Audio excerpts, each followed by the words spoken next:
Hello, hello. Thank you, everyone, for joining us. We've been switching some of the systems, so I want to do just a very quick mic check and make sure. Yeah, it looks like the mics should be live. What you're seeing here is what appears to be an attack on Russian soil. Now, this is actually not the first attack that the Russians have done. Let me see what we can do here. I'm actually going to turn the audio off on that for now. So, the Russians, the Ukrainians have shelled. Let's see. Hold on one second here. They shelled the town of Belagorod. Belagorod. Sorry, they shelled the town of Belagorod 2 days ago. They basically sent missiles in and struck the town. It appears that about 2 hours ago, roughly 2 hours, probably three, the two attack helicopters uh, from, let's see, no, that, okay, I want to just double check. Let's see. It appears two Ukrainian attack helicopters crossed the border, flew low below radar, struck a fuel depot in the city of Belgorod, and then returned, apparently uninjured. The Russians did not appear to even know that the attack had happened until shortly afterwards. Now, we've got footage of it from several different locations. The footage appears to have been properly geo-tagged and is from several different sources. So while we are going mostly online, Reuters is reporting that I think it's the governor of the town. Let me see what Reuters is saying. It's the Moscow appears to confirm that there has been a hit, and it is one of the regional. I don't have the actual title here. Let me see if I can get that. It was one of the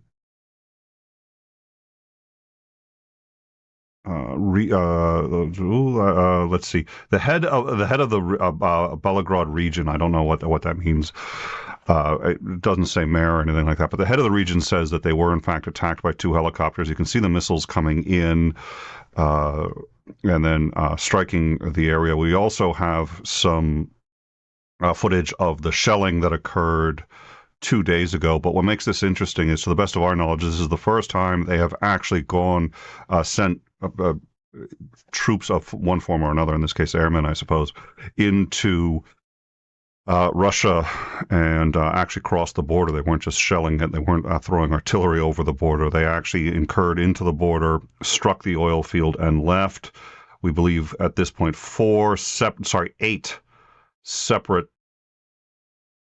containers are on fire. Okay, so it was a Ukrainian Mi-24 helicopters, and we have footage here of what appears to be one of the helicopters flying by. Again, this has been geolocated. In general, when we go with something like this, for us, the concern is how credible is it. At this point, enough independent sources appear to have seen it and have. Let me just make sure that I think this is the correct one. So this was recorded by civilians as the helicopters flew into. No, sorry, this isn't the. Oh yeah, there it is. So this is the helicopters returning. So people had come out of their homes to see what the explosions were, and recorded these helicopters returning back to Ukrainian soil. Now, there was some concern whether or not this is a false flag. I suppose it's entirely possible that it is, but I don't know that Russia would have much to gain by doing that at this point.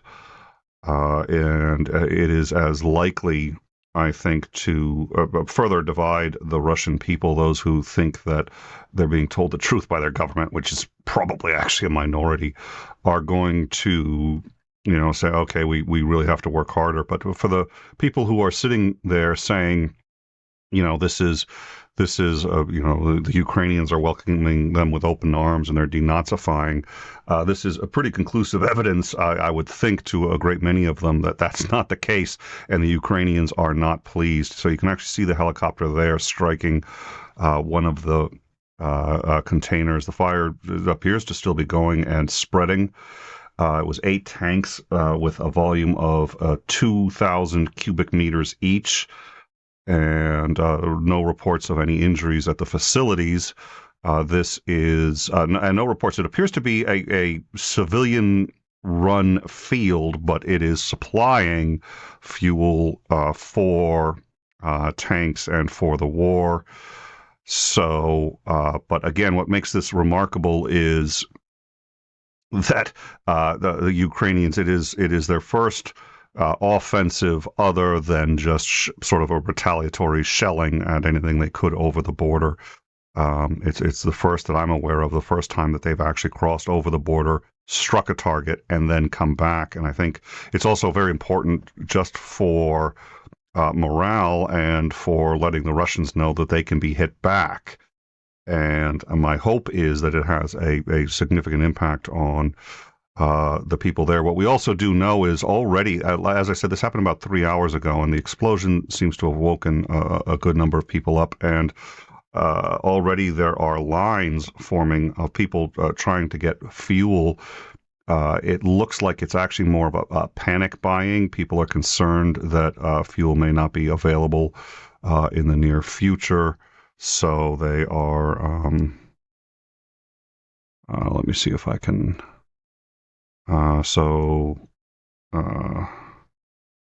this is from about an hour ago, and it looks like everybody is trying to get fuel while they can. I don't know it's an oil refinery. I don't know that it was necessarily supplying the local fuel, but whether it was or wasn't is immaterial. This clearly is having an impact on the psyche of people in that town and hopefully in Russia. So I'm going to check out the live chat. It's a reasonably small attack. It's 2 helicopters, but on the flip side, they got in, they got out. It doesn't speak much to a country that still really kind of does consider itself a superpower, that these helicopters could go in. Again, they went in low, below radar. And it also means that they can, the Russian air superiority is not yet established. They can't seem to stop this. And if I were them, I'd be considering what to hit next, because you want to get the civilians, aware of what's going on. So at any rate, the takeaway is don't fuck with Ukrainians. Yeah. It wasn't seen. 6 of the 12 storage facilities were destroyed. Okay, last I heard 8 had been on fire, but it's... Yeah, okay. So Michael Westby says, in my opinion, escalation from Ukraine may be a bad move. I'm not an expert. We can ask Macmillan, who is. In my opinion, my hope is that it's going to end up being a positive move, and the reason is the civilians need to suffer consequences from this. This has got to be terrifying if you're in Russia. Helicopters have come in, they've struck it.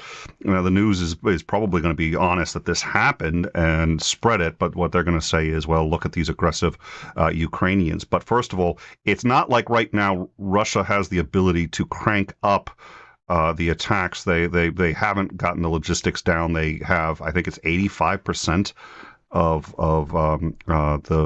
their forces now deployed there. Well, they can't increase the pressure anymore. They're doing about the best they can. So it's not like what are they going to do? Target even more civilians? They're going to do that anyway. So the good news is that this hopefully brings it home to the civilians who are starting to see what it's like to be shelled.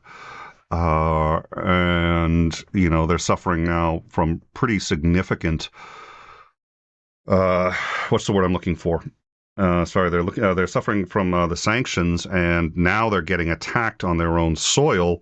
My hope, when a Moab is lobbed back. Yeah, you see, the problem is if a Moab is lobbed back, I think there's going to be a much higher escalation from Putin. First of all, Putin's probably already considering using chemical weapons. We've had reports that he's been deploying reports from Ukrainian monitors. So they have some motivation to lie, but so far they've been reasonably accurate. But the reports are that they're picking up soldiers that have recently had the what is it? I forget what it's called. Essentially, the counter serum to chemical agents on them, which suggests that Putin's getting ready to deploy chemical weapons. We've been anticipating this. We've discussed why. Uh, what more escalation is he really going to do now? If he drops a Moab on, or well, it's not the Moab that we're worried about. It's the vacuum bomb, which is actually I don't know which one's more destructive. Drop it on a city, but at any rate, if he does that, I mean, he's not an idiot, and he's aware that there's still more that can be done. Germany can be completely cut off from, and yeah, it's going to suck for Germany, but. I mean, at this point, and NATO, I don't think NATO would get involved if he dropped a Moab, but you never know at this point. Somebody's going to get involved, I think, if he utterly wipes Kyiv from the face of the earth. He has been extremely poor at predicting what Europe and NATO is going to do as a response to his aggressions. I don't think he's interested in escalating, and he's got very little he can do except for something like that. And I think that's going to spell the end of him if he does it. So, I mean, you got a point. He could, but I would be surprised. But there's a lot about this that's been surprising me. So, um, yeah, I think Bregman's got it. The point of the attack is it isn't an escalation, and it isn't an escalation actually. I mean, the reality is this is what's happening to them. It's not an escalation to retaliate. What they're doing is very minor, in fact, compared to what's happening to them every single day over at least a third of Ukraine. This is one town. It's just that they've actually managed to get in and do it now. Um, but yeah, I think anything that can show the people of Russia that this is real, this isn't, but my suspicion is this is going to have a bit of a similar effect to, you know, uh, in the U.S., if something like this were to happen right now, it would actually increase the political divide, right? It wouldn't decrease it. It would increase it because you'd have one side saying it was QAnon and false flagging or whatever else, the people that are already unhinged and are completely on the January 6th side of things. And then you'd have everyone else saying CCC. So the real question is, how much is this propaganda working? Now, I've been asked this before, and I've talked about this. One of the things in Russia is they're very aware that their government lies to them about just about everything. They're okay with that. Most of the civilians lie to each other about just about everything. That's what happens when you grew up in a country filled with secret police. You don't tell anyone the truth about anything because that gives you plausible deniability about just about everything. So, and nobody trusts anybody. The paranoia level there is extraordinarily high. They don't necessarily believe Putin, but that doesn't mean that they believe his detractors either, who are saying, okay, this is an invasion. But there seems to be more and more traction for that view.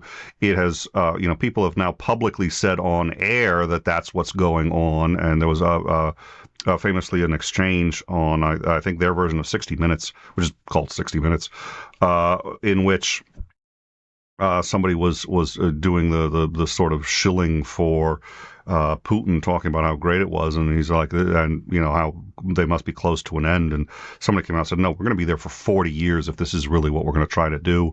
And it's been an absolute catastrophe. Our military hasn't, really succeeded in anything. And he had a pretty clear idea of what was going on and was willing to say it on air. Now, some of these people are going to drop dead, but so far, the number of people who have essentially left Russia, is even his inner cabinet members. He's losing control of this, and my suspicion is, while there will be some blowback from people saying, okay, now you have to hit Ukraine even harder, the overall thinking is going to wake them up and say, holy shit, this is real. And they're pissed enough that they're doing this back to us. So it's not just the Nazis. It's, it's Ukraine. They're fighting back. So yeah. All right. So I'm going to put the audio on for this and we'll listen.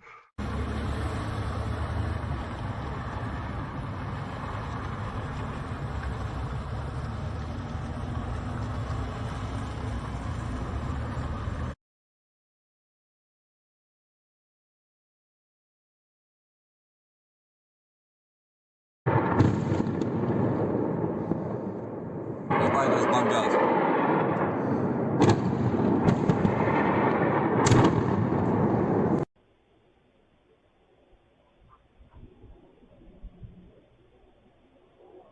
Yeah, I mean, between the sanctions and now they're physically under attack, they're losing everything. They've lost any semblance of an economy, an ability to operate. They're going into a recession. And now they've lost their physical safety. What exactly do you have Putin there for if this is what happens on your soil?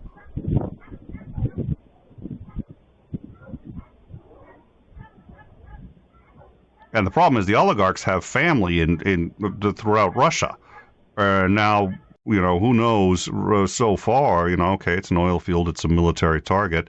If you're one of the oligarchs, you're saying, okay, they probably aren't going to target civilians because then they're going to be they're going to lose a lot of their international support. So Ukraine's going to be very careful about this. But the reality is people are going to get killed. When they struck it at night, there's a reason.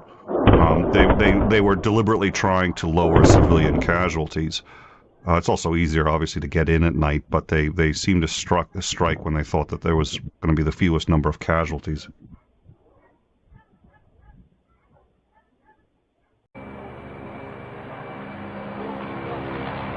No, listen. Hold on.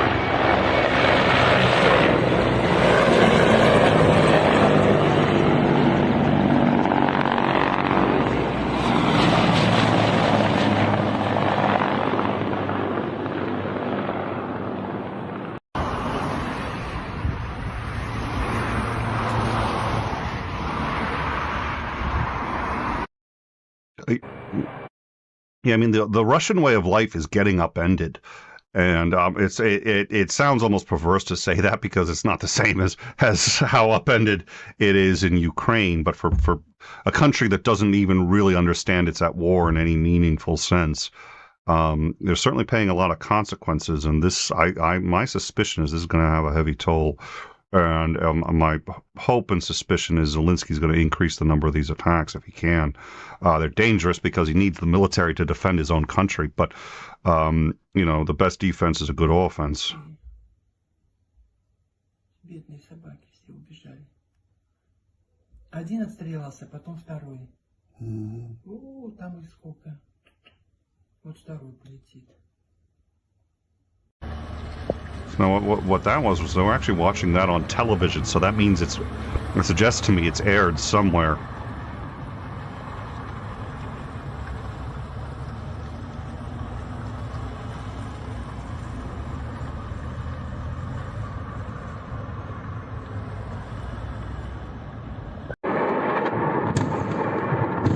All right, we don't have a lot of footage. Like I said, right now, government officials in Russia are saying that this has in fact happened. They are blaming Ukraine.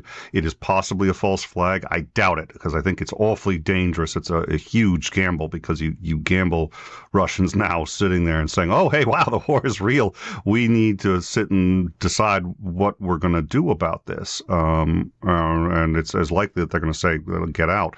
No, I think this is real. It's clear the attack actually happened. We got enough footage from enough different sources that are all geotagged in that area.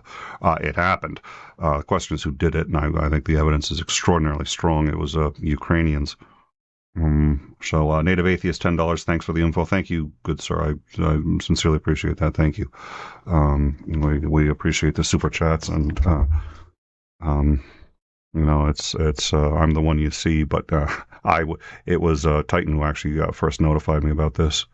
It's a lot of people are working hard, so I thank you. I appreciate it. All right, so oh, don't worry, Michael. Don't worry. It's what, almost 4 a.m. I'm usually a little better, more on the ball now too. And this is actually a reasonably small thing. The reason we went live with this is because, again, it's the first incursion that they've actually done. They've shelled over the line, but that's not an incursion. To the best of my knowledge, this is the first time they've actually invaded back. And it's 2 helicopters, but it suggests Zelensky ain't afraid to take the fight to him, and I think that's a really good move at this point. So my hope is to see a few more of these things. And okay, so that there's a reason we're showing this. The lines at the gas station means people are scared. It means people are scared and they are aware that they're vulnerable and they're fueling up now because they don't know if they're going to be able to get gas the next day. Though the gas stations have whatever they were filled, and again, it may be. Listen, the way these things work, who knows what this? I mean, this refinery may be sending all its oil to the war, and another refinery, 100 miles away is shipping oil to that particular gas station. You actually have no real way of knowing. So is it possible that gas station is going to be low on fuel? Yeah. And is it likely? I don't know. I wouldn't be surprised if it was. I wouldn't be surprised if it wasn't. But they're scared, and they think it's highly possible that gas station is going to be out of fuel in 24 hours. So they're stocking up. Okay. So you're them. What are you thinking right now? It's going to be one of two things. You're really pissed that the Ukrainians have done this. If you're not really much of a critical thinker, you're probably going to sit there and say, Jesus, we're trying to help the Ukrainians by getting rid of the Nazis. Why would they do this? Well, why don't you think about that? Or if you are, you're going to say, okay, Putin's been telling us that, we're going in there and that these are humanitarian aid and whatever his current story du jour is. And now they're hitting us back. I'm cautiously optimistic. I mean, again, and we, like I said earlier, we've been the Pope has been putting on some of the BBC stuff, and they've got an excellent commentator. And he says basically this war has actually already ended Putin. Whether it's going to be a couple months from now or maybe 3 years tops, Putin's done. Anyone who wants to get rid of him at this point is they may be biding their time, and they may wait until he lowers his guard and until most of this is done. But at this point, nobody wants to be a part of this. Nobody wants the country to go this way. They're completely isolated. And the reality is, if Putin pulls all his troops out tomorrow, not all the sanctions are going to be pulled back. Some of them are going to stay. It's punitive. Some of the sanctions are going to stay.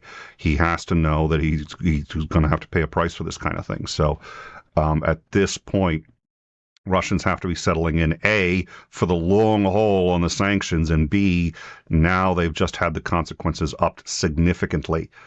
The Ukrainians are willing to come across the border and fight. So it's bold. I don't know that he's got the troops for it, but my question is, what happens if, he sends a small unit over and, they start, yeah, we'll see.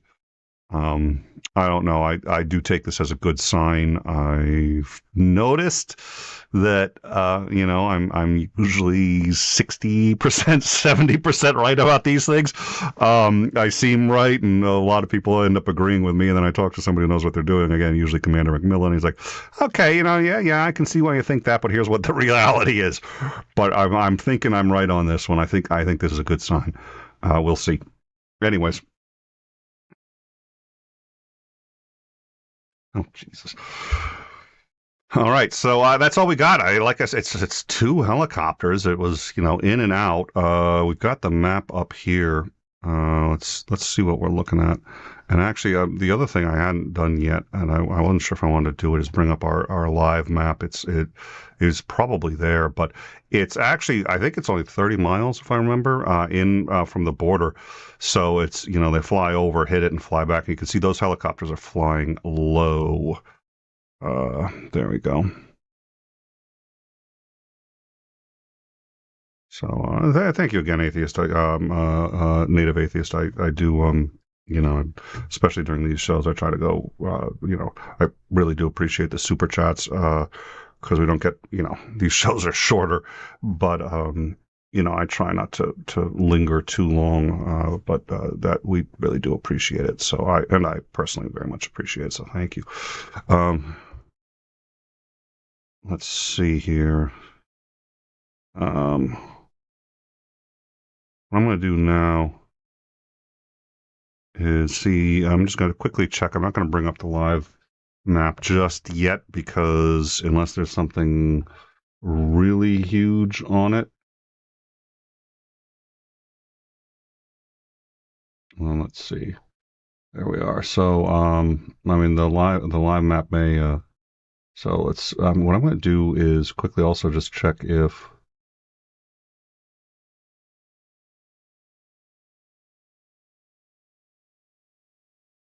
All right, so that's Russian. Yeah, that's Russian shelling, but that's. Wait a minute. There we are. Yeah, I think we got it. Missile. Ooh.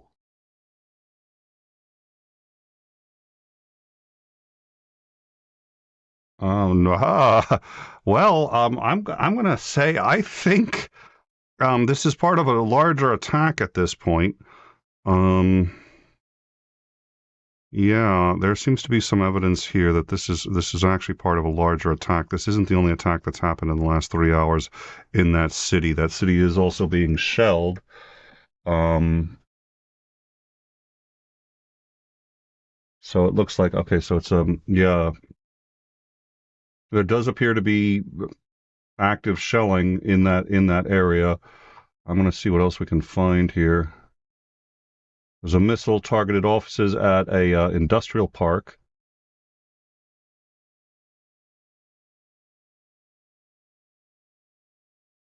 Let's see. And as of 30 minutes ago, the shelling was continuing. So this attack happened about 3 hours ago. It looks like an hour or two after that, um, they began shelling an industrial park. Tsunami. Okay.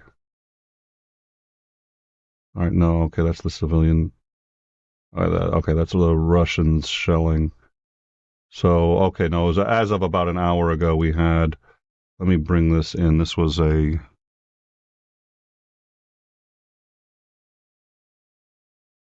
This is was put up as of about an hour ago. It's from inside an industrial park. It's not a tremendous amount of damage, but we don't know how close it is to where. And it's okay. We got a few more pictures here. Yeah, definitely some damage. That's a okay. What appears to be a missile. The husk of a missile that's landed just outside that park. Oh no, sorry, that's inside. That's inside the park area. So it's an industrial. I see. The thing is, I, my assumption is that they're assisting the military in some way, but there's going to be civilians working there, and the civilians are going to report back to the. So between what they're hearing from the soldiers who are calling home and saying this is not what you've been told it is. Between that and now these attacks happening here, my hope is, and I don't know what the tipping point is, but all right. So we also have some footage of okay, there's just general damage at the park. It looks like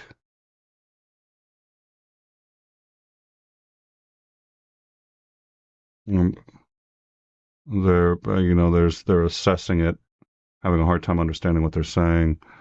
Under these circumstances, I'd need them to speak a bit slower. Um, let's see. That's the helicopter damage of yeah. Okay, so yeah, as of two. Okay, so it actually happened about 2 or 3 hours ago. So it looks like, but it happened. Yeah. Okay. No, I don't know that happened at the daytime. I'm just seeing this in the daytime. Damage of unknown origin.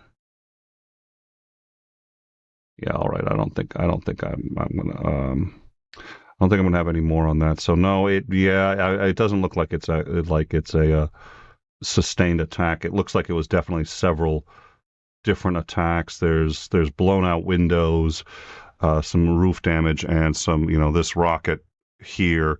It looks like it was a reasonably minor attack, but between that and the helicopter attack, they've they've let them know they're not pleased.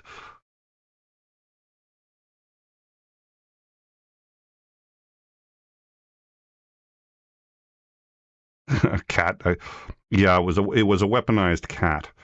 It was they're sending in cat infiltrators to sabotage groups to yeah. Of course, for a cat, that's just called Tuesday. Yeah. Um, all right. So what do we have? Basically, it looks like two attacks have happened. This would be that I'm aware of actually the third attack that has happened on Russian soil. So 2 days ago, we had a shelling in Belgorod, and it seems to have not been significant, but there was a number of rockets that went from Ukraine, striking Belgorod. I believe it's about 30 miles in from the border. It is on the Russian side. It's a Russian um, town. And then, but it's reasonably easy to shell over a line. But what we had now about 3 hours ago was two Hind helicopters. We believe they were, in fact, Ukrainian. It's possible as a false flag, but I doubt it. And the evidence seems to suggest at this point it was Ukrainian. You'll see an image of it coming in. They were coming in very low under the radar. They struck an oil refinery somewhere between 6 and 8, it looks like, of the containers with 2,000, I think it was cubic. Let me see if I can get the stats on that again. Well, there's large facilities. No, I don't have it. I can get it. Give me a second. 2,000 cubic meters each of fuel. 8 tanks is what I'm hearing here are on fire. And there's 8 more in the area. This was about 2 hours ago, so we don't know, but it looks like the fire is spreading. Russians are now lining up in that town to get oil, get fuel. And like I said, I think the good news is it brings it home. I mean, now hopefully they're starting to realize that this war is real. It's not something they're just debating on television, and they kind of have to feel that because they're the ones who are going to, ultimately it's going to be them who are going to stop it. It ain't going to be stopped by Putin. So that's where we are. Amy, good to see you. Thank you for coming by. Let's see. Always good to see you. Oh, retracting messages in my live chat already. I have some idea of probably what the message said, to be quite honest. All right, so there you go. Okay, you can see the helicopters there. Those are, we believe, 2 Hind helicopters. This is shortly after the attack. People are coming out of their homes and recording it. We've got now multiple videos geolocated to that area. We found that area on the map. It was about 3 hours ago. It woke up a number of people, and they're all now getting fuel. So my hope is that means they're concerned, and hopefully that means they're going to.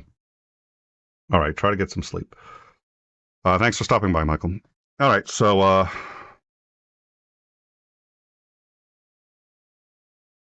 will they know, or will just the town know? And well, that's a good question. Right now, Putin does appear to be losing control of the media. I mean, they're actively questioning his interpretation of these events, and this is going to get around. This is going to get around fast. In Russia. Russia's been isolated from Facebook and a bunch of other social media. But first of all, this actually is on VK, which is the Russian. What is it? The actual Russian social network. So my suspicion is, I don't know what the local time was in that city, but it looks like dawn was breaking. So they this is going to get around. This is going to get around fast in Russia, I think. And anybody. I mean, here's the thing too. These guys they've got family everywhere, and they're going to be calling them. They don't need the internet. All they need is a phone, and they're going to be telling their family, and their family's going to tell them. It's going to be a game of telephone. It's going to get less and less accurate as it goes around. But no, I think this is going to go around, and I think it's going to. People are going to start to get concerned across the entire country. Russia has now essentially been invaded. 2 helicopters, but if I'm sitting there in Russia, I'm sitting there remembering the Soviet days, which is in part what this is all about. And nobody would send 2 helicopters just right into Russian soil, hit something, and then get the fuck out. This I have to believe is going to be shocking to the Russian mindset. That's why again, it's a small attack. I Doolittle, The Doolittle raid is something that most people don't actually understand much. They've heard about it, but very few people know what it was. It one of the most you've seen me opine on brilliant and just staggering feats of human ingenuity from other countries. So this one happens to be an American one. I'm not glorifying it because it's American. I'm glorifying it because it was insane. Um, it was shortly after Pearl Harbor, and they wanted to send the message to the Japanese that we can hit you back. But the problem is, how do you hit Japan? It's so far away, and bombers had to take off from a landing strip. You couldn't launch a bomber off an aircraft carrier. You just couldn't do it. Well, they figured out how, and they stripped basically just about everything off of the thing. They got the best pilots they had, and they figured out, okay, if you've got the absolute, if you're going into the wind as fast as you can, you just gun this thing. It's dangerous, but you could theoretically get a bomber to get off of an aircraft carrier. So they took an aircraft carrier. This was commanded by Doolittle, and what they were going to do, and this was an insane mission. It wasn't going to do a heck of a lot of damage, but they were going to bomb Tokyo. And they ended up getting seen early, and it shocked the Japanese. The Japanese were sort of more just keeping patrols out because they're like, oh, well, that's what you do in war. Nobody expected to see an American aircraft carrier anywhere near Japanese soil, but they weren't going to have enough fuel to get back. So what they were going to do was they were going to fly over Japan, drop their bombs, and then crash land in China. And they did it. I forget how many managed to unload their payload. It was only about 4 or 5. But the effect that it had on the psyche of the Japanese, and that arguably actually won us the war. And the reason was because all of a sudden, all the Japanese fleets pulled back, and the projection of power that they had been doing, they pulled back because they realized, hey, if they're able to hit Tokyo, we're not as well defended and guarded as we. Now the reality is we did almost no damage. But Japanese workers came to their factories to find a number of these factories blown to smithereens, and all of a sudden the war is real. And that pressure applied to the emperor and applied to the military caused them to pull back. Because that was humiliating that could happen. So the Doolittle raid was absolutely insane. It was thought to be impossible. Absolutely impossible. The chances were they were all going to die because they weren't going to have enough fuel to get back. So at the time, Japan had already invaded China. So nobody really cared. I don't think the Chinese, their biggest goal was to reverse engineer our planes that crashed there. We had told them we were going to do it. They were big fans of the plan. But the problem was where our planes were going to land was contested territory. So you didn't know if you were going to land on the Japanese side of it or the Chinese side of it. There was intense fighting, and whether or not you could even land the thing, because basically you'd be on fumes if you made it. Most of them actually ended up ditching in the sea. A couple made it. One of them, you sit there and say, why? The amount of effort that they put into this to do almost no damage, and the risk, because it's actually not that hard to sink an aircraft carrier. Unfortunately, they sink pretty easily. That's why they're so well defended.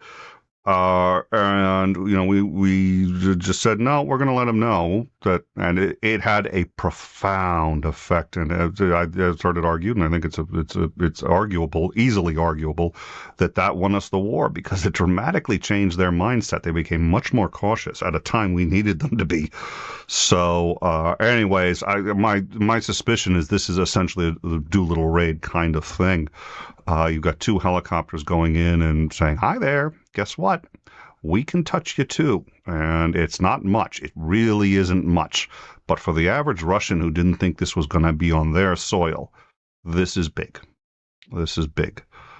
It's hard to say what's going to happen. It's very hard to understand the Russian mindset in general. And one reason is because they lie about everything.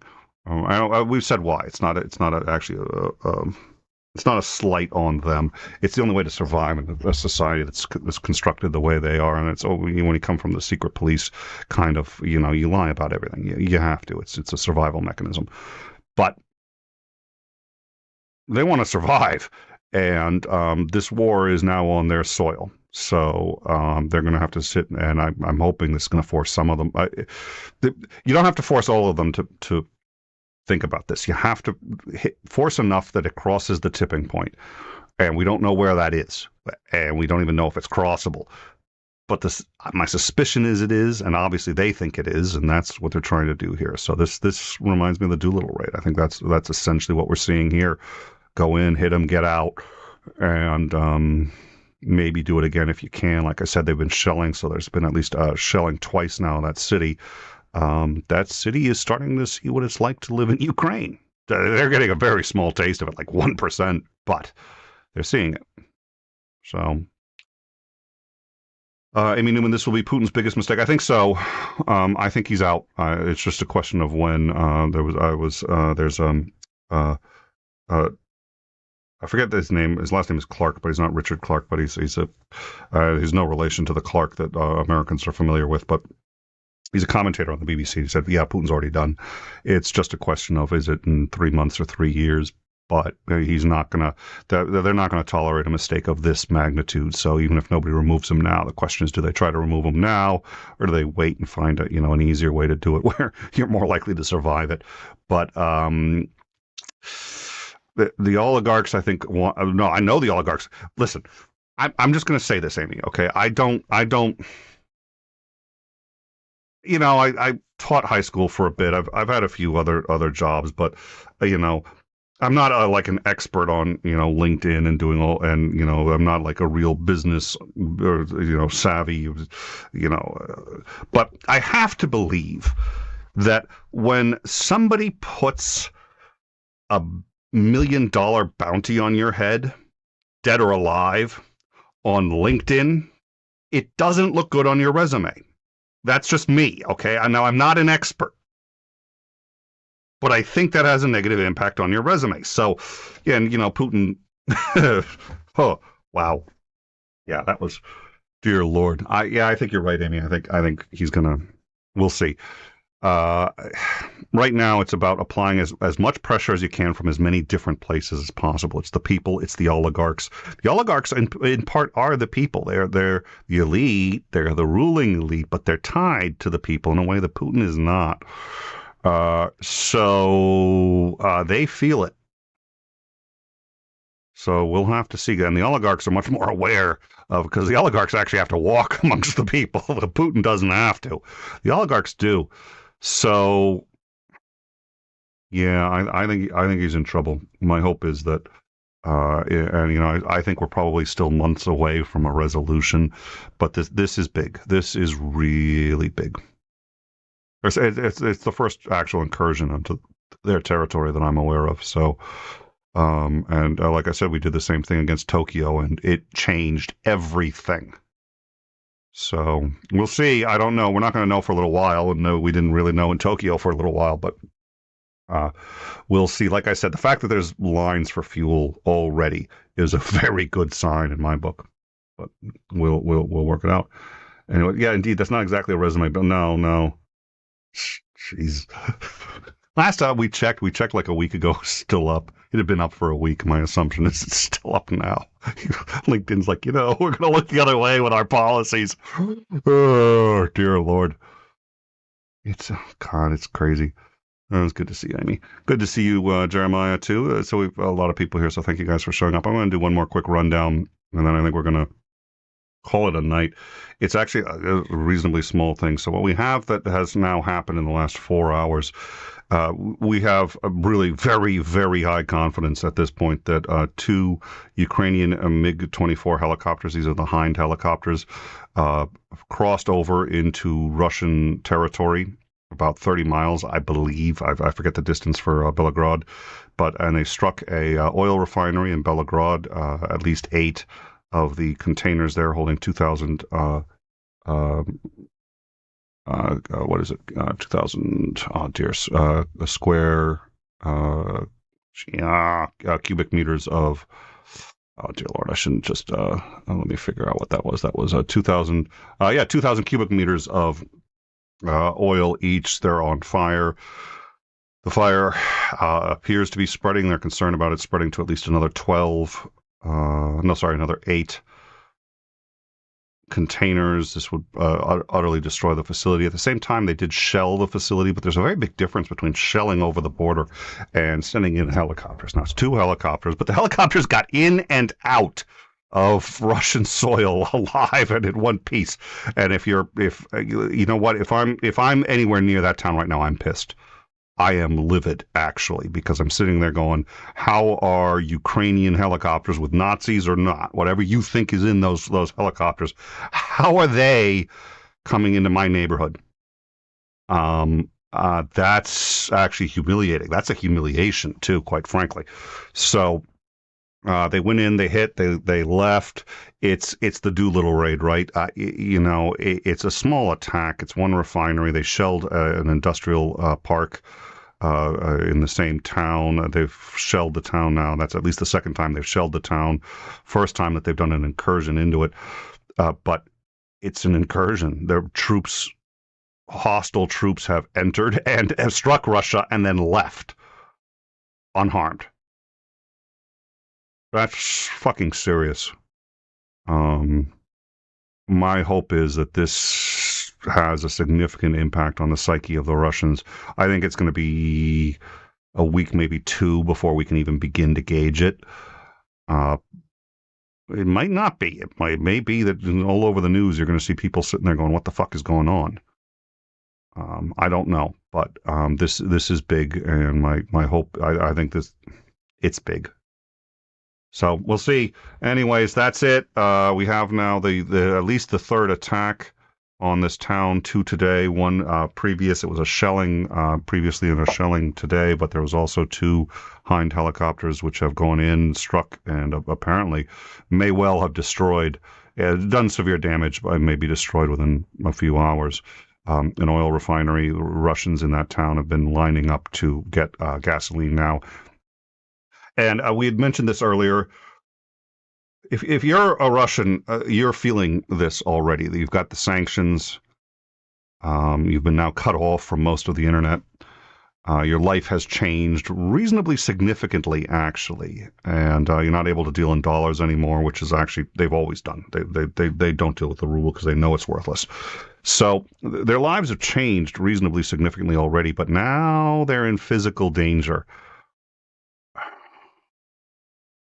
They're getting hit from all sides. I have a feeling this is gonna. I think we're gonna remember this one. I think this is going to be a turning point for them. There's not going to be any way to know for at least a couple of weeks, but I think looking back in hindsight, this is going to be a biggie.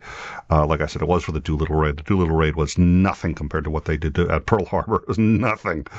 But it had as big an impact on them as Pearl Harbor did on us. It really did. Not quite as big, but pretty close. So we'll see. They're in it now. They can't deny that they're in the war. So we'll see. Thank you all for joining us. I'm going to quickly check the live chat and make sure that I'm caught up on everything, and then I think we're going to wrap it up. Russians do not like... Russians are immensely proud, and that's been a problem. And every country has its own. I mean, especially take a look at south of the Mason-Dixon. Take a look at Texans. Take a look at, there's any number of. I mean, it's not just Russians, but they do have there's this joint suffering of the suffering they had under the communists, the suffering they've had under, and it makes them hardy, proud, and very stubborn, and which is the only way they survive, right? But I've talked about that before because I was in Russia for about a month. It was the Soviet Union at the time, and you could. It was interesting. It was really interesting how it manifested itself. But because of that pride, that's why the only reason I have some hesitation and say that they may at this point say, okay, let's double down in Ukraine. But I'm inclined to think that there will be voices saying that. But I think the Overton window is going to move in the other direction. I think the Overton window is going to move in the direction of, oh boy, we've fucked up somewhere, because they're attacking us. They're doing it successfully, and our military is getting nowhere over there. And that I know is starting to sink in because they're actually talking about that on air. That's starting to sink in, even if they're there for Nazis. Even if you buy that, you can't get around the fact that they are not accomplishing anything over there, and they're becoming aware of that. So we'll see. So it's all fun and games until the lions come knocking. Exactly. Or your militarized cats, which was the thing we were talking about earlier in the stream. A band of they have to be feral. I don't know, but a band of militarized cats. Yeah, I should probably get some sleep. All right. Thank you all for joining us. And once again, we now have 2 helicopters have crossed into Russian territory, struck an oil facility at Belgorod and left. Belgorod was also shelled briefly, striking what appears to be a industrial park. Belgorod's actually already been shelled. The shelling was significant even when it first happened. We covered that. We didn't go live, if I recall, with that one. We just did it in a rundown, standard one of our usual rundowns, and the reason was because if you can, you're going to shell. Go back 200 years. You were throwing more than 200 years, but if you're throwing artillery out over the if you've got archers, you're shooting as far as you can into the other enemy territory. That's not a big shock, but actually sending military over there and then coming back. So we'll see. Yeah, that's the hope. All right. Thank you all for joining us, and we will see you all. We're still scheduled show Tuesday night with Commander Macmillan to discuss logistics. Thank you all for joining us. See you then.